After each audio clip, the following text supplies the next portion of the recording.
সারা দেশে আজ মঙ্গলবার থেকে শুরু হচ্ছে এসএসসি ও সমমানের পরীক্ষা। এবছর 4.5 লাখেরও বেশি এই শিক্ষার্থী এই পরীক্ষায় অংশ নিচ্ছে।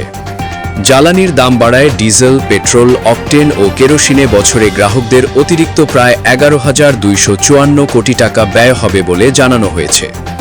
ইরান থেকে ইউরেনিয়াম উদ্ধার দীর্ঘ ও জটিল প্রক্রিয়া, ট্রাম্পের নতুন সতর্কতা। জ্বালানির দাম বাড়ায় পরিবহন ভাড়া বাড়ানোর আলোচনা চলছে বলে জানিয়েছেন প্রধানমন্ত্রীর উপদেষ্টা ডাক্তার জাহেদ উর রহমান।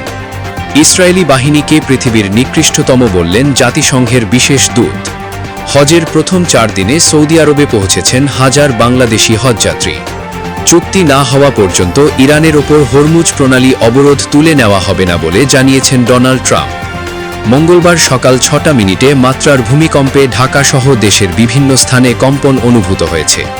চট্টগ্রাম সরকারি সিটি কলেজে গ্রাফিটিতে গুপ্ত লেখা নিয়ে ছাত্রদল ও ছাত্র শিবিরের মধ্যে দফায় দফায় সংঘর্ষ হয়েছে। বিস্ফোরক আইনের মামলায় 1.5 মাসের সন্তানসহ কারাগারে যুব মহিলা লীগ নেত্রী। এপ্রিলের প্রথম দিনে দেশের রেমিটেন্স এসেছে কোটি লাখ ডলার, যা গত বছরের তুলনায় বেশি বলে জানিয়েছে বাংলাদেশ ব্যাংক।